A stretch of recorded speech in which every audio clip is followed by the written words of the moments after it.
Shalom Bapak Ibu dan Saudara yang dikasihi Tuhan.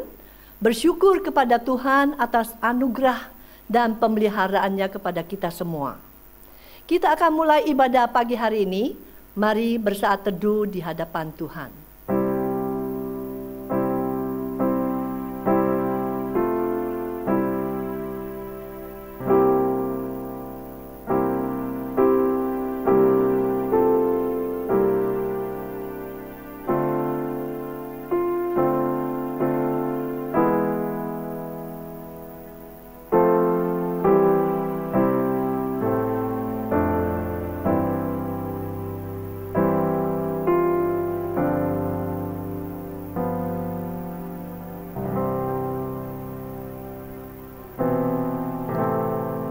Pertolongan kita adalah dalam nama Tuhan yang menjadikan langit dan bumi.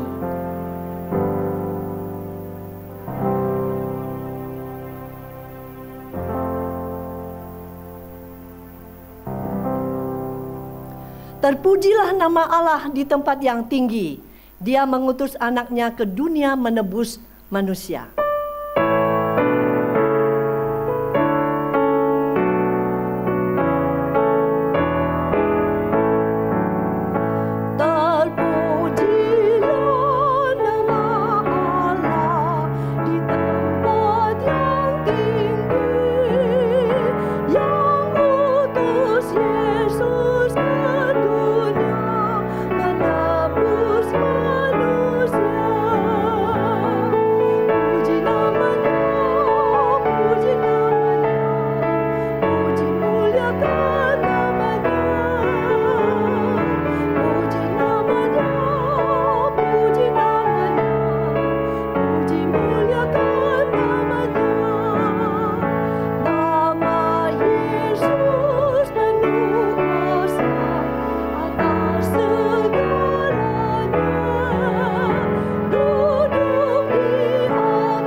Mari kita berdoa. Allah penyelamat jiwa kami, sungguh besar anugerah yang Engkau berikan kepada kami melalui penebusan Yesus Kristus. Kami bersyukur karena Engkau aktif mencari dan menyelamatkan kami, orang-orang yang mati dalam dosa. Tanpa iman pemberian-Mu, kami tidak mungkin berkenan kepadamu dan memperoleh kebahagiaan dalam jiwa kami. Terpujilah nama-Mu selamanya. Dalam nama Tuhan Yesus kami berdoa. Amin. Ayat pembimbing kita hari ini yaitu terambil dari Mazmur 147 ayat 5. Besarlah Tuhan kita dan berlimpah kekuatan, kebijaksanaannya tak terhingga. Dosa bagaikan beban berat yang menindas kita. Tapi jangan khawatir. Dengarkan seruan Yesus. Marilah kepadaku semua yang letih lesu dan berbeban berat. Aku akan memberi kelegaan kepadamu. Mari kita menaikkan pujian ini.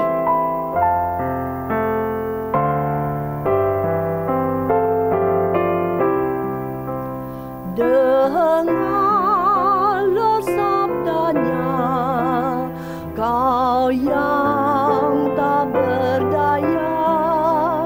Datanglah kepadanya, kau kan dapat sentosa. Yesus bayar semua hutang dosaku. Dosa bagai kirmisi jadi putih bersih. Mari kita mengaku kesalahan dan dosa kita di hadapan Tuhan.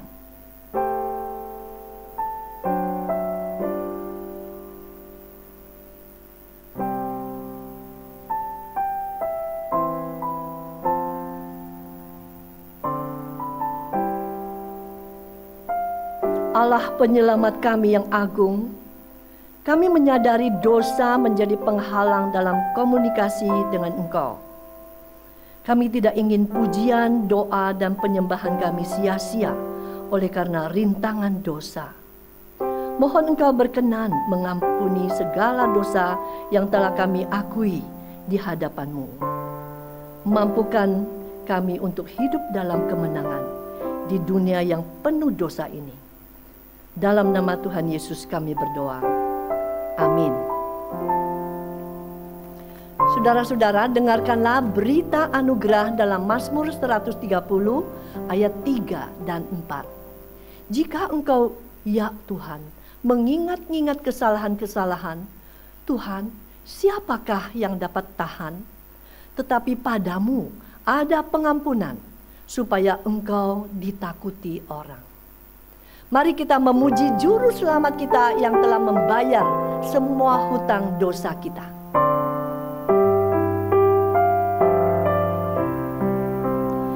Dia dan padaku suatu kebaikan, tapi darah Tuhanku memberikan kelepasan. Yesus bayar semua hutang dosaku. Dosa bagai kirmisi jadi putih bersih.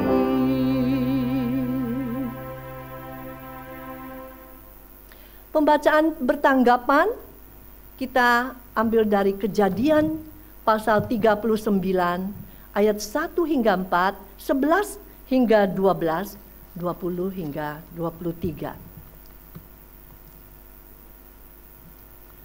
Adapun Yusuf telah dibawa ke Mesir, dan Potifar seorang Mesir, pegawai istana Firaun, kepala pengawal raja, membeli dia dari tangan orang Ismail yang telah membawa dia ke situ.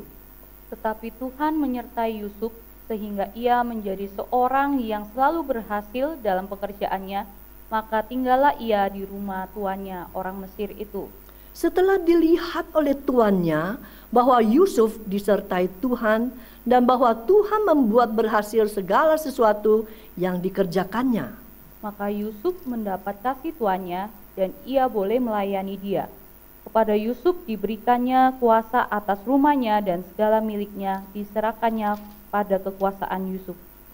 Pada suatu hari masuklah Yusuf ke dalam rumah untuk melakukan pekerjaannya. Sedang dari seisi rumah itu seorang pun tidak ada di rumah. Lalu perempuan itu memegang baju Yusuf sambil berkata, "Marilah tidur dengan aku." Tetapi Yusuf meninggalkan bajunya di tangan perempuan itu dan lari keluar. Lalu Yusuf ditangkap oleh tuannya dan dimasukkan ke dalam penjara, tempat tahanan-tahanan raja dikurung. Demikianlah Yusuf dipenjarakan di sana. Tetapi Tuhan menyertai Yusuf dan melimpahkan kasih setianya kepadanya, dan membuat Yusuf kesayangan bagi kepala penjara itu. Sebab itu kepala penjara mempercayakan semua tahanan dalam penjara itu kepada Yusuf dan segala pekerjaan yang harus dilakukan di situ. Dialah yang mengurusnya. Dan kepala penjara tidak mencampuri segala yang dipercayakannya kepada Yusuf, karena Tuhan menyertai dia dan apa yang dikerjakannya dibuat Tuhan berhasil. Kita akan mendengarkan persembahan pujian dari Rayon 5.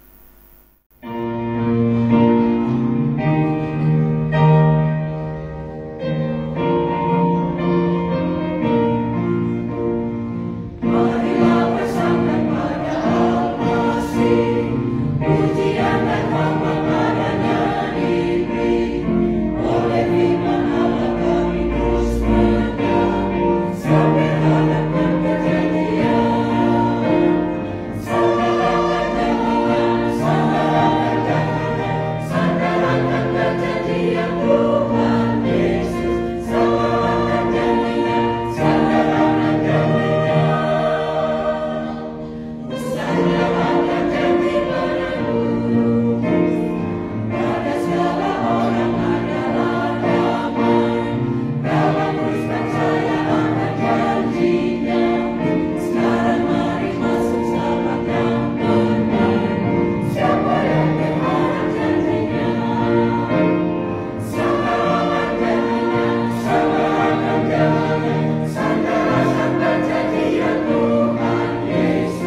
mendengarkan pemberitaan firman Tuhan dengan tema Meraih Sukses dengan Iman yang akan disampaikan oleh Pendeta Ima Demestra. Mari kita menyanyikan tekad untuk percaya dan patuh kepada pimpinan Tuhan.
Shalom saudara-saudara, kita merenungkan sebuah tema meraih sukses sejati dengan iman.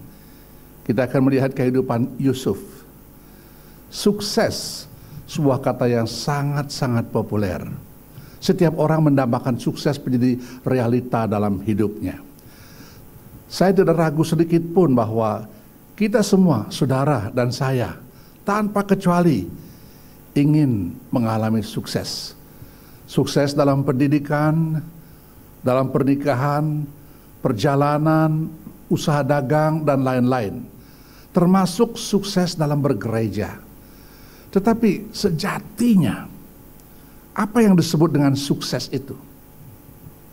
Kalau pemahaman kita salah, maka kita juga akan bermuara pada kesalahan juga.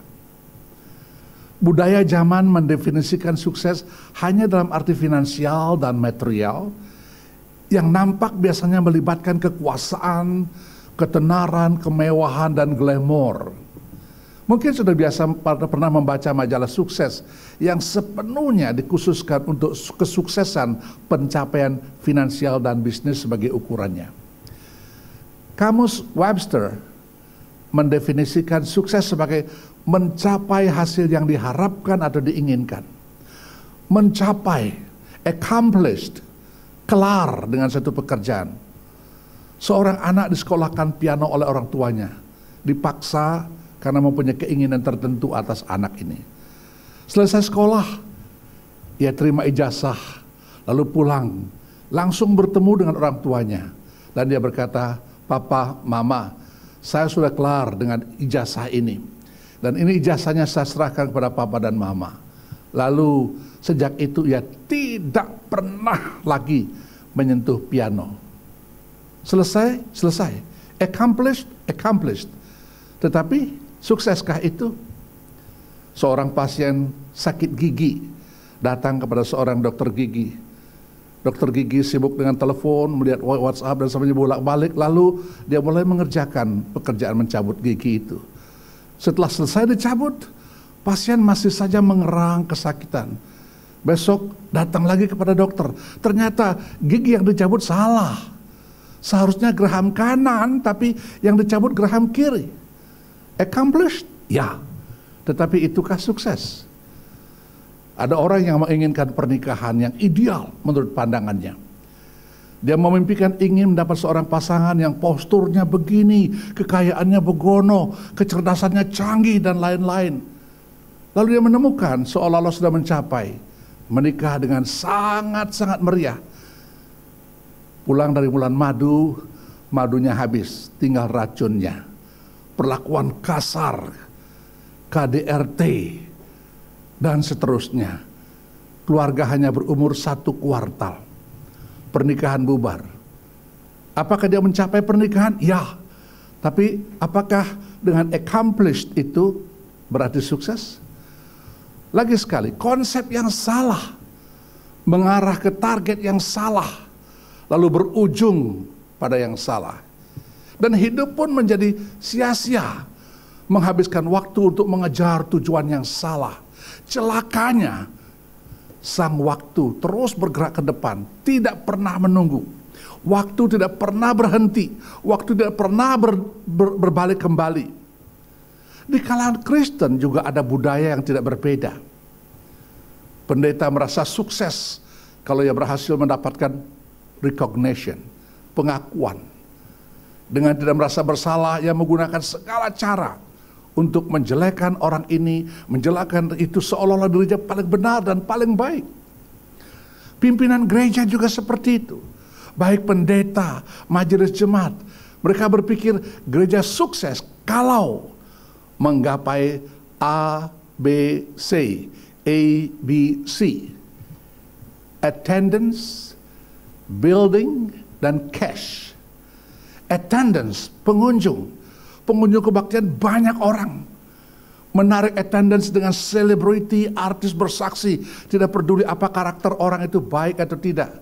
Bagaimana keluarganya, bagaimana dia bertingkah laku dalam bisnis. Dan di akhir acara pada waktu ada evaluasi, attendance membludak. Lalu orang berkata, sukses. Attendance, building, bangunan.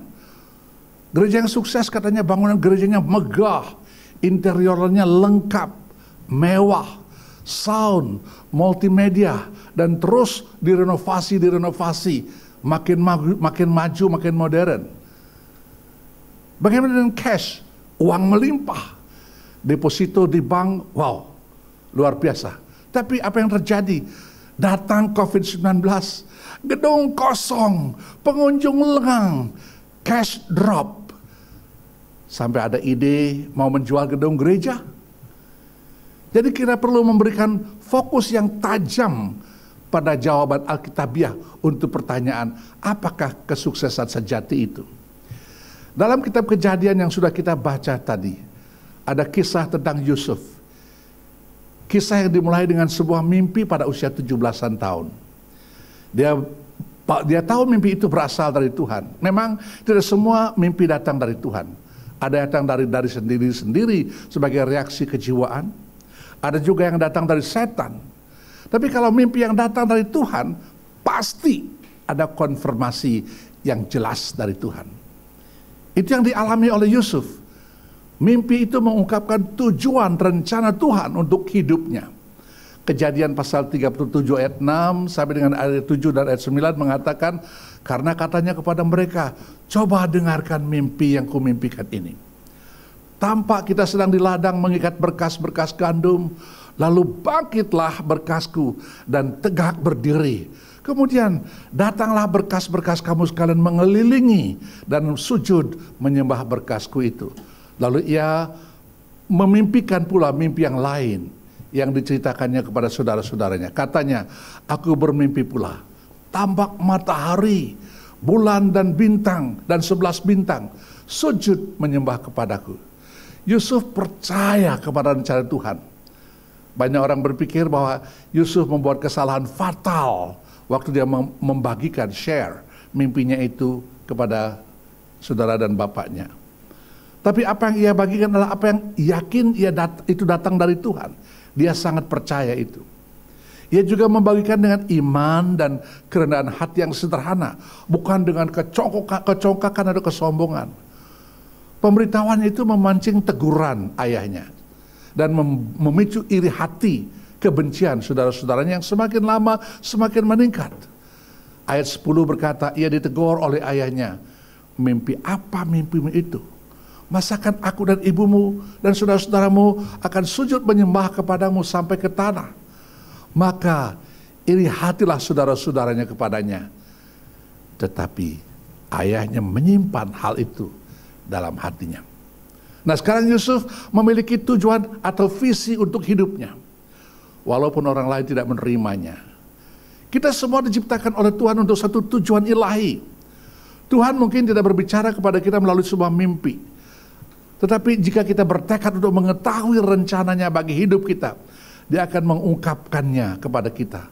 Alkitab berbicara dengan sangat jelas dalam Efesus pasal 5 ayat 17. Sebab itu janganlah kamu bodoh, usahakanlah supaya kamu mengerti kehendak Tuhan. Jadi sukses dari sudut pandang Alkitab adalah menjangkau apa yang Tuhan kehendaki untuk diri kita. To be what God wants us to be. Itu tidak berarti perjalanan hidup ini akan lancar. Orang lain sulit, kita lancar. Orang lain terpapar corona, kita luput. Orang lain mengalami kecelakaan, kita aman, dan seterusnya. Jangan heran kalau berjalan dalam iman ditentang bukan oleh musuh yang jauh, tetapi oleh orang-orang yang dekat dengan diri kita. Nah, karena itu kita melihat ada unsur-unsur penting yang kita lihat pada diri Yusuf, bagaimana dia menjangkau kesuksesan ini. Yang pertama, ia hidup dengan iman di hadapan Tuhan. Iman di hadapan Tuhan. Ini nampak jelas dalam iman dan integritasnya. Orang beriman yang hidup di depan Allah, di dalam dirinya mempunyai karakter yang kuat. Kualitas karakter yang ada di dalam diri Yusuf itu muncul keluar dalam semua sisi kehidupannya, perbuatannya, perkataannya, pikirannya, tingkah lakunya. Yang ada di dalam sama dengan yang muncul keluar.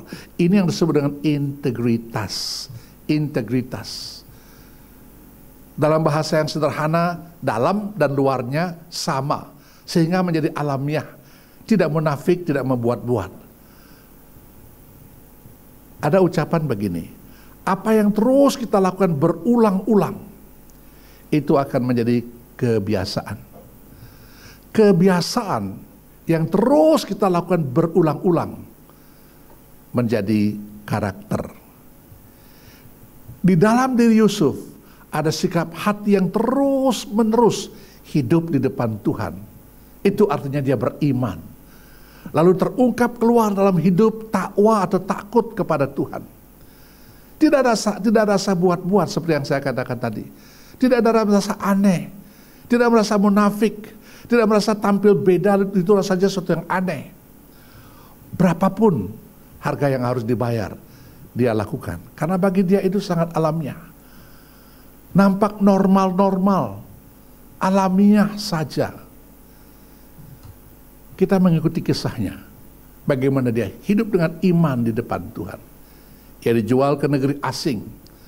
Asing budaya, asing bahasa.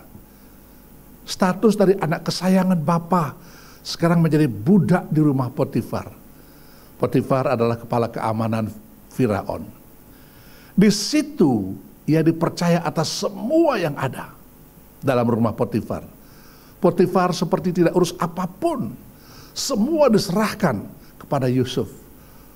Pasti bukan hanya karena dia punya keahlian. Orang punya keahlian belum tentu disenangi. Tapi kalau dia mempunyai karakter dan keahlian, itu yang sangat indah. Dia lakukan semuanya dengan seutuh dirinya. Di dalam ada karakter muncul seperti itu, namanya integritas.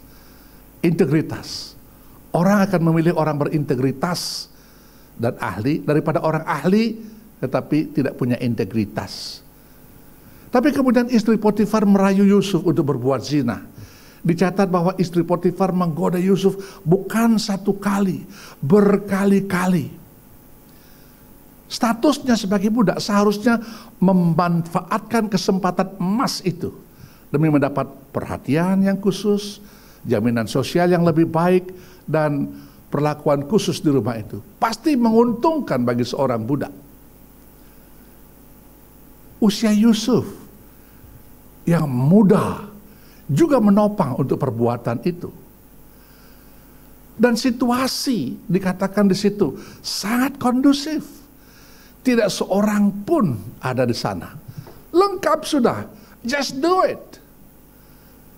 Di sini kita melihat hubungan iman, karakter, dan perbuatan seseorang.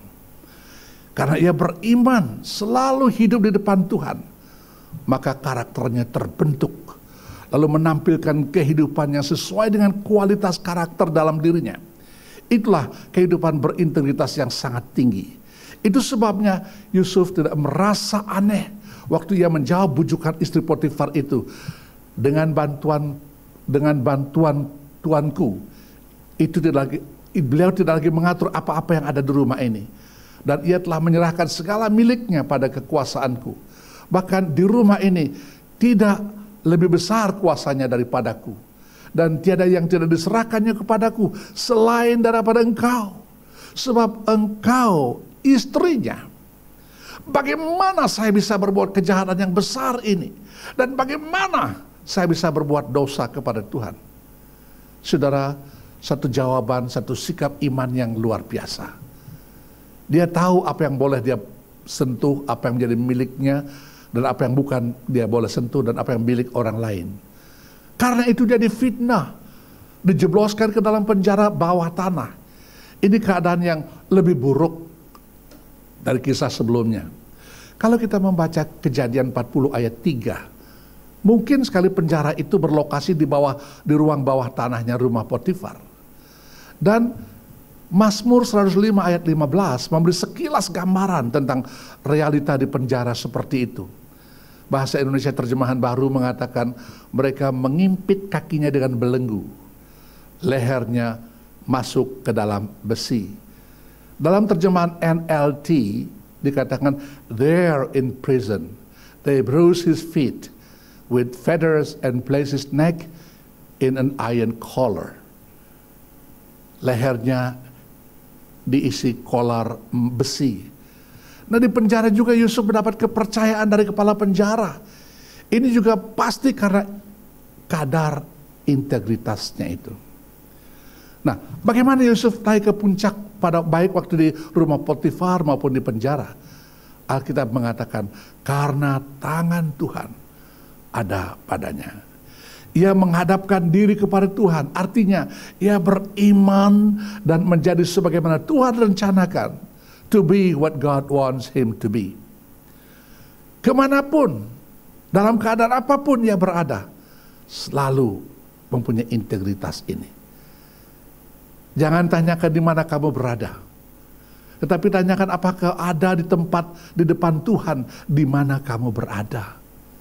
Nah, ini dikuatkan oleh catatan Alkitab yang berkata dalam pasal 39 ayat 2, Tuhan menyertai Yusuf. Ayat 3, bahwa Yusuf disertai Tuhan dan Tuhan membuat berhasil. Ayat 4, Yusuf mendapat kasih tuannya, diberikannya kuasa dan seterusnya. Ayat 6, ayat 21 mengatakan Tuhan menyertai Yusuf. Ayat 23 mengatakan Tuhan menyertai dia dan apa yang dikerjakan dibuat Tuhan berhasil. Saudara, bukan dari dirinya sendiri, hubungannya dengan Tuhan, karakternya di hadapan Tuhan, dan penampilan keluar dari karakter itu bisa membuat dia berhasil. Keliru kalau kita berpikir bahwa hidup di hadapan Tuhan, hidup benar di hadapannya, semuanya akan berjalan dengan baik, tidak ada masalah. Oh, berkat materi akan melimpah, kesehatan akan menjadi prima, keamanan terjamin. Tidak. Lalu ketika pencobaan atau masalah melanda, kita berpikir, oh, Tuhan telah menarik berkatnya. Berkat Tuhan tidak selalu diukur dengan keadaan yang menguntungkan, saudara-saudara. Tetaplah hidup di hadapan Tuhan, sekalipun kita harus melalui hal yang tidak dapat kita mengerti. Tuhan selalu dalam kontrol. God is in control. Apapun boleh terjadi dari luar, tetapi di dalam batin kita ada damai sejahtera. Sebab damai sejahtera sejati adalah hidup dengan iman di hadapan Tuhan. Untuk sesaat, mungkin Yusuf bisa bertanya-tanya, apa yang sedang terjadi? Saya sudah taat kepada Tuhan dalam menolak rayuan istri Potifar. Dia dapat membayangkan betapa istri Potifar ikut menyumpahi dia karena dia memenuhi keinginannya. Rasain lu, mungkin seperti itu. Dia tahu bahwa Tuhan telah berbicara kepadanya dalam mimpi bertahun-tahun yang lalu tentang bagaimana matahari, bulan, dan bintang-bintang akan sujud kepadanya. Tapi di manakah Tuhan di saat seperti itu? Di manakah? Mengapakah ini harus terjadi? Inikah penyertaan Tuhan? Bukankah pertanyaan-pertanyaan itu sering keluar dari mulut kita atau bergema di hati kita? Mari kita mengingat, setiap orang yang Tuhan pakai selalu melalui masa pelatihan karakter dan ujian-ujian. Imannya diuji, karakternya terus dimurnikan. Lihat Musa, seorang yang paling kompeten dan berbakat, terlatih dalam semua pengetahuan orang Mesir. Tapi dia harus menghabiskan 40 tahun di padang gurun untuk dilatih di jalan Tuhan sebelum dia bisa memimpin umat Tuhan ke Kanaan. Daud, orang yang berkenan di hati Tuhan. Dia masih remaja waktu Samuel mengurapi dia sebagai calon raja. Dia masih remaja ketika dia membunuh Goliat.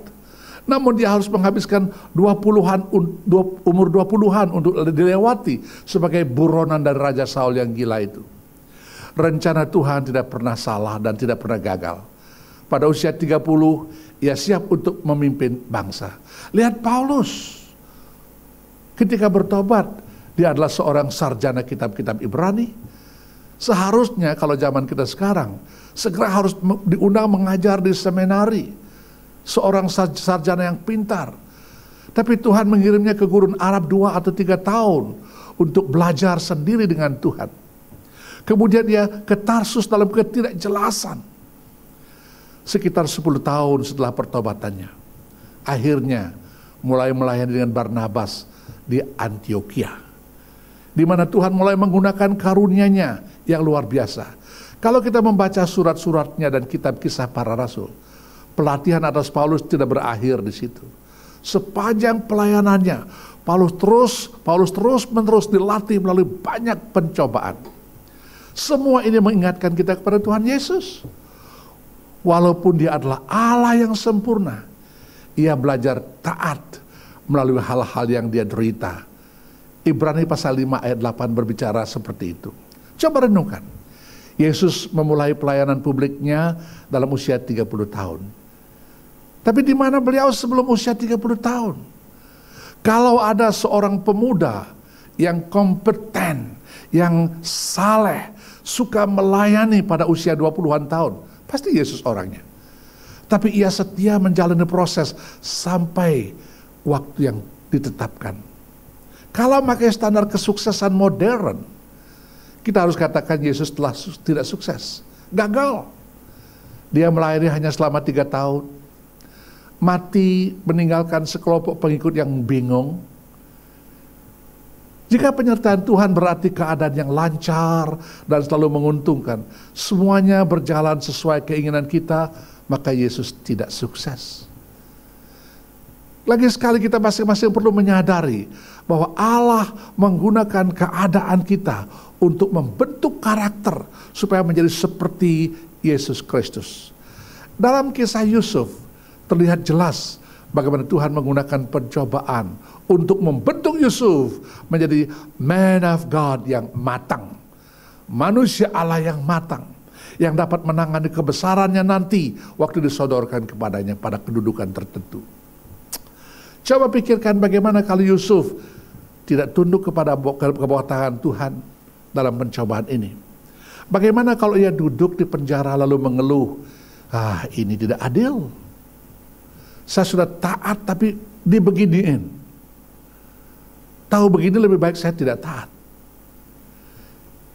Jika Yusuf menanggapi seperti itu, dia tidak akan siap menjadi sebagaimana Tuhan rencanakan. Betapa kita melihat Yusuf berpegang teguh dalam imannya kepada Tuhan. Ketika berada di penjara bawah tanah, dia bisa berkata dalam doa, Tuhan, Engkau menjanjikanku melalui mimpiku sebuah posisi penting. Saya tidak mengerti bagaimana penjara bawah tanah ini cocok dengan mimpi itu. Tapi saya percaya Engkau sedang bekerja. You are at work. Rencanamu tidak akan gagal. Ini imannya. Kita perlu mempercayai Tuhan saat kita berada di ruang bawah tanah kehidupan ini. Sangat penting bagi kita masing-masing di saat menderita, tetap beriman dan hidup di hadapan Tuhan. Dia sedang melatih kita untuk mempunyai karakter yang akan terbit seperti karakter Kristus. Ada kesempatan baik bahwa saya sekeluarga mengunjungi negara Vietnam, dan saya kagum melihat, mendengarkan pemaparan bagaimana mutiara itu terjadi. Di situ ada pembudidayaan mutiara. Kerang-kerang itu dipaksa dimasukkan pasir ke dalamnya. Pasti perih dan pasti tidak enak. Tetapi dari situ kelak kerang itu merubah pasir menjadi mutiara. Jadi hiduplah dengan iman di hadapan Allah dan dengan integritas di depan manusia. Dimanapun, bagaimanapun keadaan kita. Seperti yang dialami Yusuf dan orang-orang beriman sepanjang sejarah zaman. Ingatlah, sukses adalah menjadi sebagaimana Tuhan inginkan. To be what God wants us to be. Ini menuntun kita pada prinsip yang kedua. Prinsip yang pertama tadi, hidup dengan iman di hadapan Allah. Yang kedua, hidup mengembalikan segala kemuliaan kepada Tuhan. Tuhan tidak pernah memberikan berkat-Nya untuk disimpan atau dinikmati bagi diri sendiri. Harus mengalir kepada orang lain. Dan berkat terbesar yang Dia berikan bukanlah kekayaan materi, tetapi kepuasan yang menyertai kesalehan. Itulah damai sejahtera. Yusuf memiliki sesuatu yang tidak dimiliki oleh Potifar dan kepala penjara itu. Kedua orang itu cukup sukses di mata dunia, sedangkan Yusuf tidak pada waktu itu. Tetapi Yusuf seperti Paulus telah mempelajari rahasia kepuasan hidup dalam kelimpahan atau kemelaratan, kelebihan atau kekurangan. Itu jauh lebih baik daripada kesuksesan duniawi. Jelas Yusuf tidak menyembunyikan sumber dari mana ia memperoleh sikap, kompetensi, dan kemurnian moral seperti itu. Ayat 3 menyatakan, sekarang tuannya melihat bahwa Tuhan menyertai dia. Dan bagaimana Tuhan menyebabkan semua yang dia lakukan menjadi makmur di tangannya. Dia tidak hanya melihat bahwa Yusuf menjadi makmur, tetapi dia melihat Tuhanlah yang membuatnya makmur. Ketika istri Potifar mencoba merayu Yusuf, dia tidak hanya memberinya kesan bahwa dia adalah manusia laki-laki yang bermoral. Dalam pasal 39 ayat 9 mengatakan, bagaimana saya bisa melakukan kejahatan besar ini? Dan bagaimana saya bisa berdosa kepada Tuhan? Implikasi dari ayat 23 juga bahwa sipir penjara mengenali tangan Tuhan menyertai Yusuf. Dia tidak menyembunyikan sumber kemurnian moral, sikap ceria, kompetensi kerja dalam kehidupan sehari-hari. Baik Potifar maupun kepala penjara mengenali tangan Tuhan. Tangan Tuhan ada pada Yusuf karena mereka melihatnya dalam kebiasaan kerjanya. Saya tidak yakin kalau di depan mereka Yusuf mengumumkan dia mempunyai jam-jam bersekutu dengan Tuhan, ada jam pribadi atau saat teduh pribadinya. Tapi mereka terkesan dengan menyaksikan hasil kerja Yusuf. Di saat seperti itu Yusuf berhati-hati supaya tidak meraup kemuliaan bagi dirinya sendiri, tetapi memberikan kembali kemuliaan hanya kepada Tuhan saja. Saudara-saudara, terlalu sering kita dengan cepat memberitahu orang-orang bahwa kita adalah orang Kristen. Tetapi perbuatan kita buruk, pekerjaan kita substandard, di bawah standar, atau lebih tepat jelek. Sehingga pimpinan berpikir, kalau orang Kristen kerjanya begini, lebih baik saya cari orang yang tidak Kristen. Kita berani mengaku kita orang Kristen, tapi perbuatan kita tidak seperti itu. Persis apa yang dikatakan oleh Mahatma Gandhi. Dia berkata, I love Christ, but I hate Christians. Aku mengasihi Kristus, tapi aku benci orang Kristen. Kehidupan Yusuf mengajarkan kepada kita bahwa kita perlu ceria, rajin, setia, kompetensi dalam pekerjaan. Bahkan ketika kita dianiaya, sehingga orang lain akan bertanya, bagaimana orang ini bisa begitu bahagia, bekerja keras walaupun telah diperlakukan sedemikian. Tuhan bersabda, dari buahnya kamu akan tahu pohonnya. Kita memiliki platform untuk memberitahu orang lain tentang juru selamat kita. Kita harus melihat promosi atau kesuksesan pekerjaan sebagai platform untuk kesaksian yang lebih besar. Bukan sebagai sarana untuk memegahkan diri, memuaskan diri sendiri, atau meningkatkan kesejahteraan pribadi. Tidak. Tuhan memberkati kita sehingga kita bisa menjadi saluran untuk bersaksi, membawa berkat keselamatannya yang sejati kepada orang lain. Bukan hanya untuk membuat diri sendiri bahagia seperti yang saya katakan tadi. Kalau Tuhan memberi saudara promosi, naik pangkat, atau posisi yang berpengaruh, mintalah kepada Tuhan supaya sanggup menggunakan posisi itu untuk memberikan kesaksian bagi Yesus Kristus melalui karakter luhur, karakter Kristus yang terjelma dalam pikiran, perkataan, dan perbuatan, dan segala sisi aspek kehidupan ini. Sukses sejati bukanlah di mana Anda berada, tetapi apakah Tuhan menyertai Anda di mana Anda berada. Kesuksesan duniawi berubah-ubah. Potifar dan kepala penjara terbang tinggi ketika dia berada pada waktu tertentu. Tapi perubahan sewaktu-waktu bisa berubah terjadi. Sama halnya dengan seorang yang dipenjarakan bersama-sama Yusuf itu. Tukang roti yang dicatat dalam Kejadian pasal 40. Saudara-saudara, kesuksesan bersama Tuhan menyertai kita dari keadaan yang paling rendah, terus mendaki, karena Tuhan membentuk dan terus membentuk karakter kita. Sukses dengan Tuhan adalah satu-satunya kesuksesan yang patut diperjuangkan. Saudara, kalau kita melihat seluruh kisah Yusuf ini, kita melihat bahwa Tuhan memakai orang-orang yang hidup di hadapannya. Tuhan punya tujuan atas hidup setiap orang. Dia sukses kalau ia menjadi sebagaimana Tuhan rencanakan baginya. Ukurannya bukan apa kata dunia, juga bukan materi, bukan juga kekuasaan dan posisi, tetapi menjadi sebagaimana Tuhan inginkan kita menjadi. To be what God wants us to be. Selalu menjadikan kebenaran Tuhan sebagai ukuran tertinggi. Menjadikan bergaul dengan Tuhan sebagai kebiasaan yang terus-menerus, yang pada akhirnya membentuk karakter seperti Kristus. Lalu munculkan karakter itu dalam integritas yang tinggi, percaya dan taat pada pimpinan Tuhan, sekalipun melewati bagian yang tidak dapat kita mengerti. Dimanapun kita berada, kita menjadi sebagaimana Tuhan kehendaki, selalu ada di depan Tuhan. Itulah sukses. Seluruh kisah ini membentangkan benang merah bahwa rencana Tuhan tidak pernah bisa dibatalkan. Apapun yang menghadang tidak akan bisa membatalkan rencana Tuhan. Upaya membunuh oleh saudara-saudaranya, rayuan istri Potifar, penjara, dan sebagainya. Demikian juga rencana Allah dalam Yesus Kristus. Begitu banyak orang yang menghadang. Pembunuhan bayi, penolakan pemimpin agama, penyaliban, bahkan kuburan.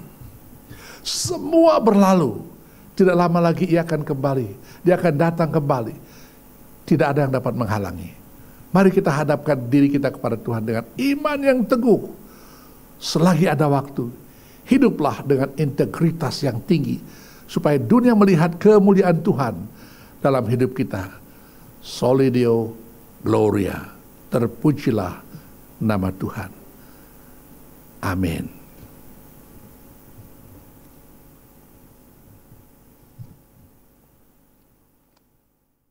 Saudara, pandemi COVID-19 sangat berdampak buruk pada perekonomian hampir di semua bidang. Begitu juga dengan STT Iman yang mengalami kesulitan keuangan di masa pandemi ini. Bagi jemaat yang terbeban ingin membantu, dapat memberikan persembahan dengan cara mentransfer ke rekening gereja dengan mencantumkan berita STT Iman. Persembahan yang terkumpul setiap bulannya akan langsung diberikan ke STT Iman melalui Majelis Jemaat GSRI Kebayoran Baru. Terima kasih atas kerelaan Bapak, Ibu, dan saudara sekalian dalam memberikan persembahan. Tuhan Yesus memberkati. Kasih dan kesetiaan Tuhan tidak pernah berubah, tetap selamanya terhadap kita. Mari kita memuji Dia.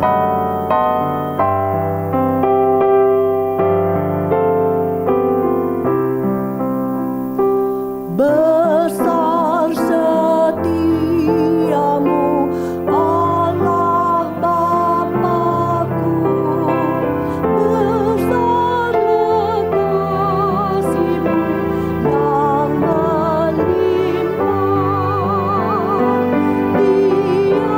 Tiada kurang dan tidak berubah, sempurna dan tetap selamanya.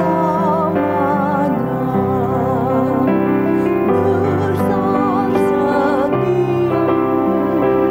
besar setiamu, tiap pagi berikan rahmat baru.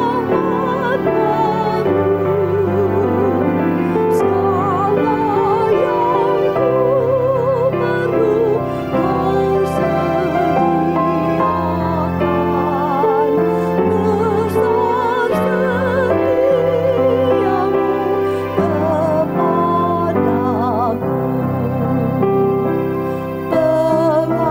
Pengampunan dosa, beri damai kekal. Kau menghibur dan Kau menuntunku. Kekuatan dan pengharapanku kelak. Kasih setiamu selamanya. Besar setiamu,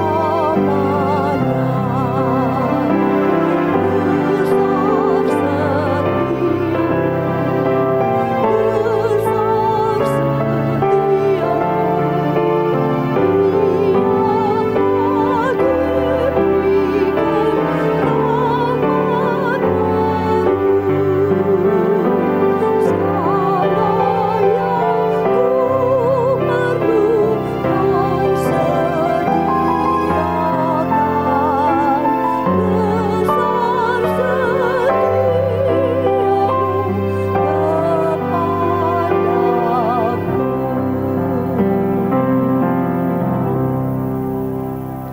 Mari kita berdoa. Bapa Surgawi, pemelihara jiwa raga kami yang setia, berkat-Mu selalu baru tiap hari. Kasih-Mu tidak pernah berubah. Tidak henti-hentinya kami menaikkan syukur kepadamu. Hari ini kami membawa persembahan kami kepadamu. Engkau mengajar kami berbuat demikian untuk mengingatkan kami bahwa segala yang kami terima bukan berasal dari kemampuan kami, semata-mata karena anugerah-Mu. Ajar kami juga setia terhadap Engkau, terhadap rumah-Mu, dan terhadap pekerjaan-Mu. Dalam nama Tuhan Yesus kami berdoa. Amin.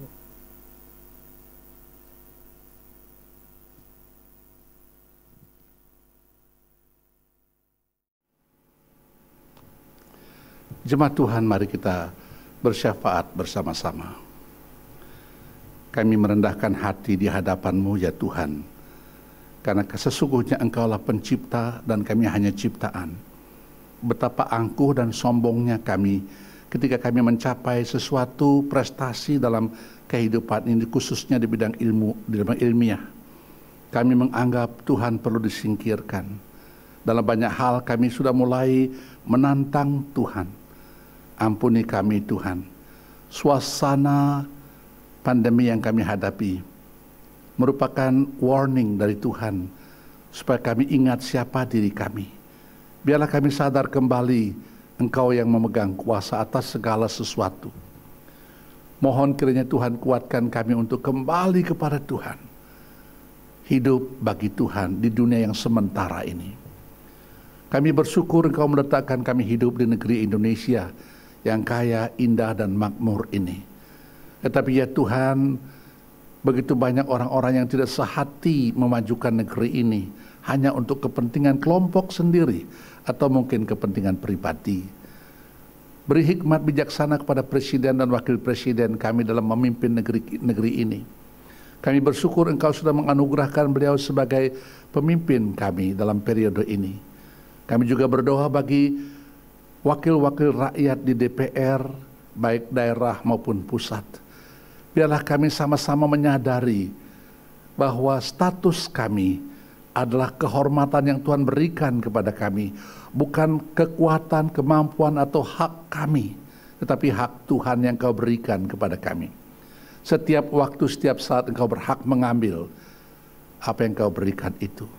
Sehingga dengan kesadaran ini kami melayani, pimpinan-pemimpin kami melayani dengan penuh diri menghadap kepada Tuhan dan penuh rasa tanggung jawab. Betapa banyak para medis yang sudah melewatkan hidupnya karena perjuangan kemanusiaan ini. Engkau kiranya memberkati, memelihara keluarganya. Kami berterima kasih untuk orang-orang yang Tuhan pakai seperti itu. Kami juga berdoa supaya Engkau menolong bangsa kami bisa berdisiplin yang lebih baik sebagaimana diatur oleh pemerintah. Kami ingat pada gereja-Mu di Indonesia, Aras Nasional, kiranya juga sungguh-sungguh mereka menghadapkan dirinya kepada dunia dengan menyuarakan suara kenabian, tidak merubah hakikat diri, tidak merubah misi dari Tuhan. Bagi Gereja Santapan Rohani Indonesia, baik lokal maupun sinodal, kiranya Tuhan juga menolong supaya semakin teguh, hidup bermoral di hadapan Tuhan, hidup sebagaimana Tuhan kehendaki hadirnya gereja ini di tanah air ini. Mohon pertolongan-Mu. Kami berdoa buat jemaat yang sakit, yang lemah tubuh, yang tidak bisa kemana-mana oleh karena usia, oleh karena sakit penyakit, kelemahan-kelemahan tubuh. Mohon kiranya Engkau menilik mereka ya Tuhan. Kami rindu mereka bisa pulih kembali, bisa bersama-sama untuk berbakti. Kami berdoa buat mereka yang mengadakan perjalanan keluar kota, keluar pulau, keluar negeri, atau yang berada jauh berpisah secara keluarga, oleh karena pendidikan, atau oleh karena pekerjaan. Mohon Engkau kiranya memelihara, melindungi, dan memberkati. Dan sekarang ya Tuhan, kami sudah melewati pekan yang lalu. Hari-hari mendatang kami tidak tahu apa yang akan terjadi. Tapi kami percaya Engkau memegang jalannya sejarah. Karena itu tolonglah kami hidup dengan ketaatan, dengan iman yang teguh, dan mengembalikan segala kemuliaan hanya bagi Tuhan saja. Ini kami mohon dalam nama Tuhan kami, Yesus Kristus yang punya kerajaan dan kuasa dan kemuliaan sampai selama-lamanya. Haleluya. Amin. Saudara sekalian, mari kita bersama mengakhiri ibadah kita. Kita berdiri bersama-sama, kita mengembalikan segala kemuliaan, hormat bagi Tuhan. Kita ungkapkan dalam nyanyian doksologi.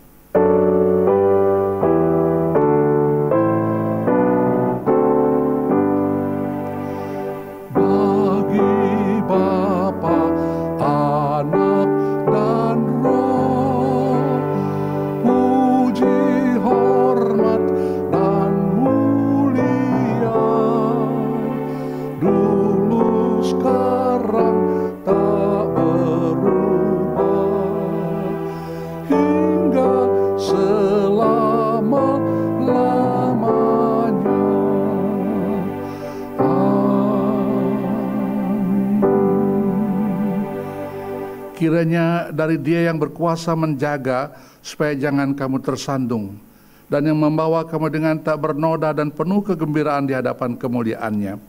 Allah yang esa, Juru Selamat kita oleh Yesus Kristus Tuhan kita.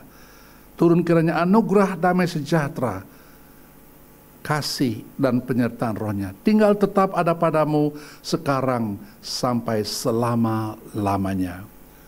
Amin.